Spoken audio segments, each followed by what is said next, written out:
سوال یہ پوچھا گیا ہے کہ مرنے کے بعد جو ہے جب جسم کو دفنا دیا جاتا ہے تو 4 دن کے بعد کیا ہوتا ہے؟ 4 دن کے بعد کی بات نہیں ہے اس میں. جب جیسے ہی انسان کو قبر میں دفنا کے 40 قدم دور ہٹ کے ہم واپس آتے ہیں، پیچھے ہٹتے ہیں، تو اس موقع پر جو ہے تب تک جو ہے مردہ جو ہے ہماری آواز کو سنتا ہے پیروں کی. یہ بخاری کی روایت ہے. اس کے بعد جو ہے منکر و نکیر آتے ہیں اور اس کو جو ہے بٹھاتے ہیں، جس طرح بھی جو اس کو جب یہ زندگی جو ہوتی ہے یہاں کی دنیاوی زندگی سے برزخ کی زندگی میں منتقل ہو جاتا ہے انسان، اور پھر جو ہے اس دنیا سے کوئی تعلق نہیں رہتا.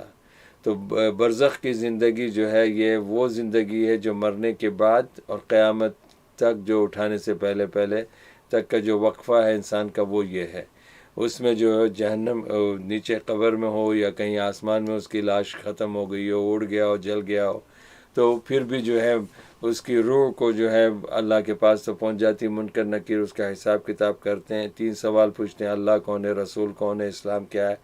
پھر اس کے بعد اگر بندے نے جواب دیا تو اس کی قبر کو وسیع کر دیا جاتا ہے. پھر اس کے بعد جو ہے جنت کی کھڑکی کھول دی جاتی ہے اور کہا جاتا ہے کہ یہ جو ہے آرام کرو ابھی.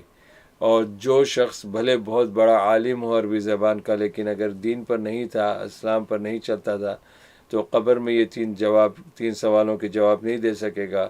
قبر جو ہے اس کو تنگ کر دی جائے گی، دونوں طرف سے اس کی پسلیاں جو ہیں جکڑ دی جائیں گی، چیخے گا، چلائے گا، بچھو اور سانپ اس کے ڈسیں گے اس کو، کہ جہنم کی کھڑکی کھول دی جائے گی اور قیامت تک کہا جائے گا کہ اب تو تکلیف